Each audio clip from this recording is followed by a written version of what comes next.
Now you might have already seen a few content creators post some videos on this. I know a few of them have been streaming as well. I was checking out Maxeek earlier, watching him absolutely dominate on this map.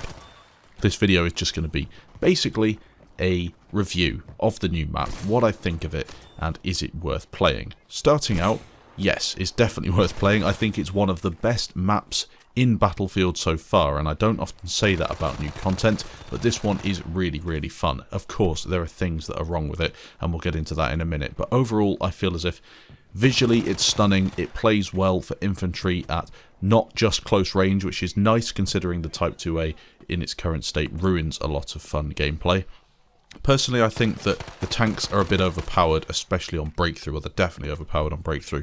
The attackers will just roll you through the first few sectors without even breaking a sweat, especially down to the fact they get 4 or 5 tanks at the start, and it's very difficult to prevent them pushing up the beach. That aside, the map is good fun, and you'll see a couple of highlights in the background, nothing incredible. I just jumped in as soon as I got back from work and played 1 round of breakthrough attacking, 1 round defending, and 1 round of conquest. So you just get my initial impressions. The map isn't difficult to learn at all, it's very straightforward, and it does have that Battlefield Bad Company 2, maybe Vietnam feel about it.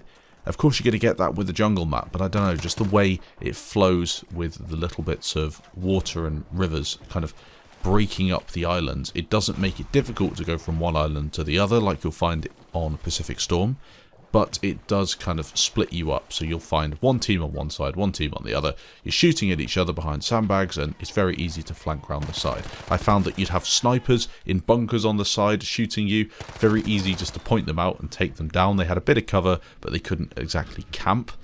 It was just a nice balance. As for the tanks, a bit of gameplay in the background of me using the tanks, and as you can see, I've spawned in on Conquest, which is fairly balanced, I feel, for the tanks, and I'm just pushing my way through the different kind of jungle tracks, as I said, similar to Operation Outbreak in Battlefield 4, searching for enemies, and it's just really interesting. It's got a unique feel about it, something that some of the other Battlefield maps certainly don't. The tanking is fun in Battlefield if you are dominating the enemy, because killing people in an FPS game is satisfying. I don't really think that they're too balanced. I don't feel as if they're very entertaining. There's a lot of frustration connected to them, but this map, especially on Conquest, I feel as if tanks are quite easy to kill because you can flank them through the jungle and through kind of foliage. You can hide that way, but also there's not a whole lot of camping they can do. On breakthrough they can definitely camp and definitely ruin the experience, but on Conquest that was pretty successful in my opinion. I think DICE have done a good job balancing that. One of the major problems on breakthrough, and this is something we saw in Wake Island and to some extent on the other Pacific maps and even stuff when the game first launched with breakthrough, you have a really bad balance between vehicles and infantry. You have vehicles that will just spawn in, drive up the beach or to the top of a hill, sit there and shoot you. And sure, if everyone on your team decided to try and take out the tank and go anti-tank, yes, you could deal with them, but in reality that's not how it works. Maybe 2 out of the 4 squad members go support or assault and try and deal with it. This means that you will get a massive imbalance, and funnily enough, the first round I played on the attacking side, we won fairly comprehensively and pushed through. 4 out of 4 sectors taken, a major victory, and the enemies didn't really hold us back.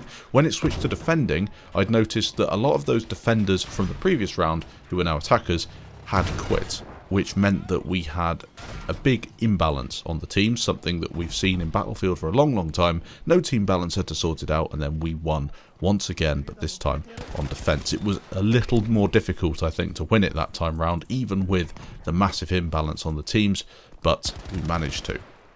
The most fun I had was either on breakthrough attacking or, my personal favourite, Conquest. I think this is going to be a map I'll really enjoy with my squad, 1 person taking a tank and 3 of us playing as medic or assault. I find that that's kind of the best combination in this game. You got 1 guy as a tank buster and 2 players as medics dropping smoke and dropping in as many squad call-ins as they can.